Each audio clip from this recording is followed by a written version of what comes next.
Good morning everybody. This is Deepak. यह हमारे आज के द हिंदू का editorial.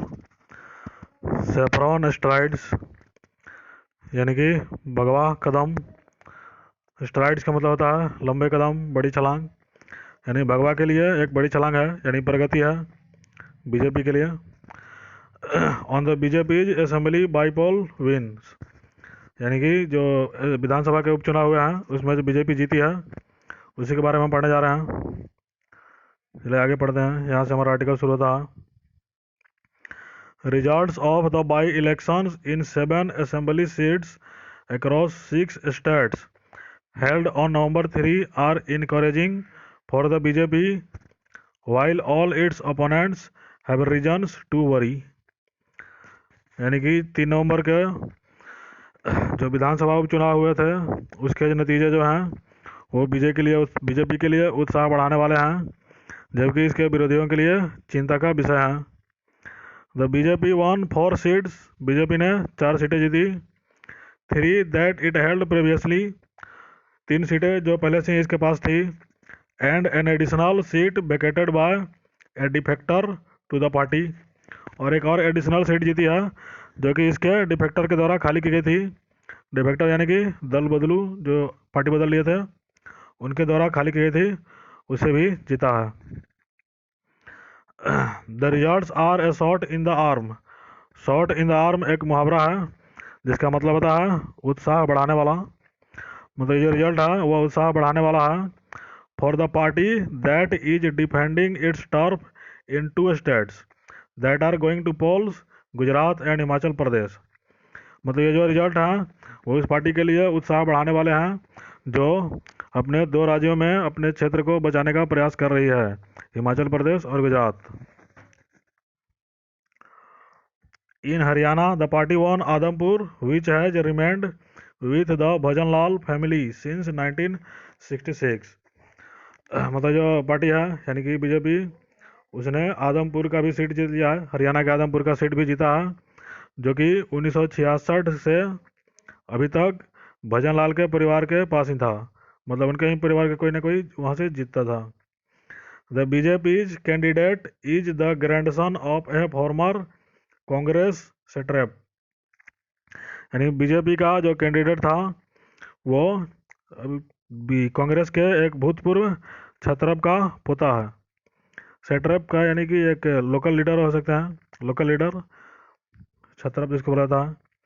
The BJP returned Gopalganj इन बिहार, जो बीजेपी है वो गोपालगंज की सीट, बिहार गोपालगंज की सीट है वो अपने पास रख लिया, मतलब फिर से उसको बचा लिया।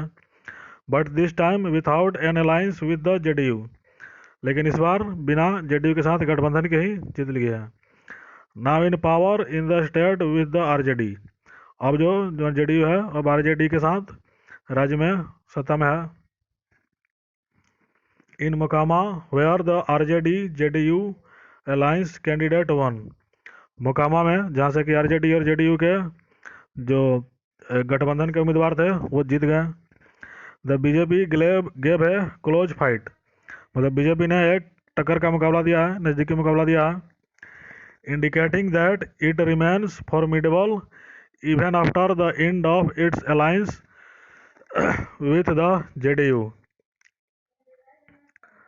इंडिकेटिंग यानी कि इशारा दे रहा है, संकेत दे रहा है कि वो अभी भी जेडीयू को इसे डरने की जरूरत है, अभी भी जेडीयू को डराने वाला है। In Gola Gorakhnath Uttar Pradesh the BJP won with an increased margin, और उत्तर प्रदेश का जो गोला गोरखनाथ सीट है वहाँ पर बीजेपी एक बड़े अंतर से जीती है। Showing that in a straight fight against the Samajwadi Party it has an edge, मतलब वो बड़े अंतर के साथ वहाँ जीती है। वो ये दिखाता है कि अगर समाजवादी पार्टी के साथ के सीधा मुकाबला होता है तो उसमें बढ़त इसी के पास है। The BJP come second in Telangana Munugode constituency, और तेलंगाना का जो मुनुगोडे निर्वाचन क्षेत्र है वहाँ पर बीजेपी सेकंड रही है।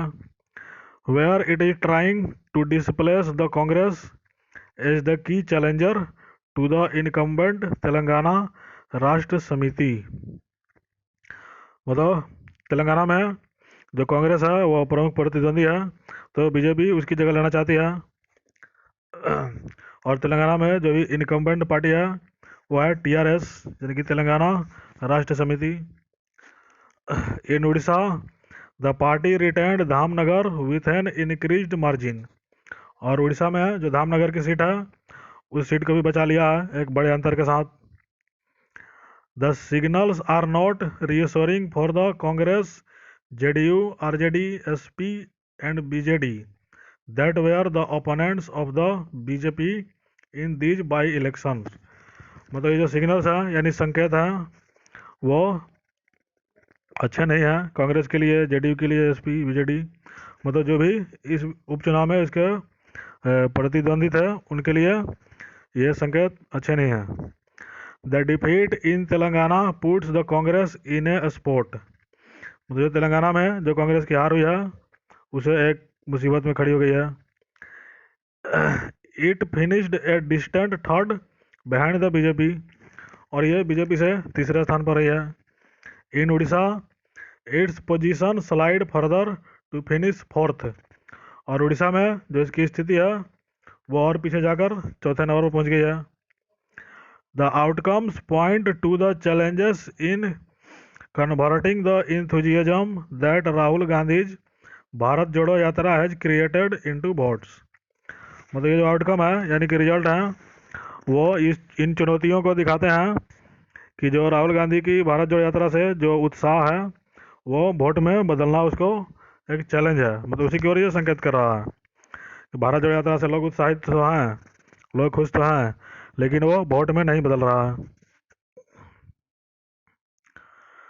For the new coalition of the RJD and JDU the strand of social justice politics that it wants to create appears to be a stiff task। यानी कि जेडीयू और आरजेडी का जो गठबंधन हुआ है उसे वो एक सामाजिक न्याय की राजनीति करने की जो राह बना रही थी वो उसके लिए एक मुश्किल काम होता है साबित हो रहा है। If the results are any indication, अगर इन रिजल्ट को हम कोई इंडिकेशन माने, संकेत माने, तो उनका जो सामाजिक न्याय की जो राजनीति की करने की वो योजना बना रहे हैं, मतलब सामाजिक राजनीति की सामाजिक न्याय की राजनीति जो कर रहे हैं वो एक मुश्किल काम होता जा रहा है उनके लिए। Telangana chief minister K Chandrashekar Rao has been trying to stitch a national front together against the BJP. Telangana के जो चीफ मिनिस्टर हैं के चंद्रशेखर राव वो एक नेशनल फ्रंट बनाना चाहते हैं बीजेपी के खिलाफ। But the by election has exposed his vulnerability on his home turf despite the win. लेकिन ये जो नतीजे हुए हैं उपचुनाव के वो उनके ही क्षेत्र में जीत के बावजूद जो उनकी खराब स्थिति है उसको दिखाते हैं। मतलब स्थिति उतनी अच्छी नहीं है उनकी, जीत तो गए हैं लेकिन बड़े अंतर से नहीं जीते हैं। The BJD dominant in Orissa ceded more space to the BJP which is nurturing ambitions to emerge as the front runner।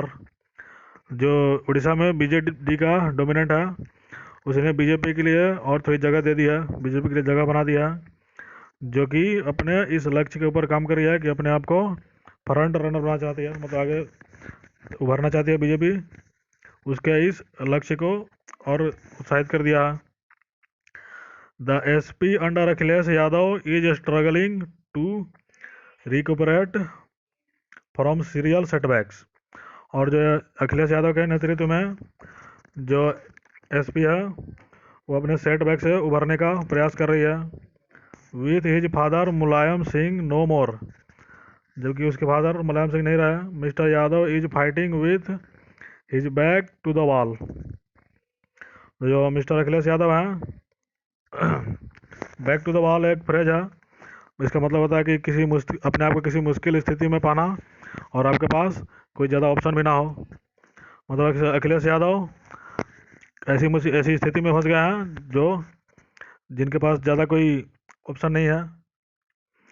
That the BJP has the resources, the resolve and a willingness to use state power in its control in brazen manner only partly explain its victories। मतलब BJP के पास resources हैं, संकल्प है, इच्छा शक्ति है और state power को यूज करती है एक नियंत्रित तरीके से। वो इसकी जीत को पार्शियली ही एक्सप्लेन करते हैं, मतलब आंशिक रूप से उसकी जीत में इसका योगदान तो है। मतलब बीजेपी के पास जो रिसोर्स है, इच्छा शक्ति है और जो भी है, वो इसकी जीत में आंशिक योगदान तो उसका है। A lack of imagination limits its opponents. लेकिन इसके जो ओपोनेंट हैं, विपक्षी हैं, वो परिस्थितियों का सही अंदाज़ा नहीं लगा पा रहे हैं। इसका भी एक बड़ा रोल है बीजेपी की जीत में। यहाँ से हमारा आर्टिकल समाप्त होता है। Thank you.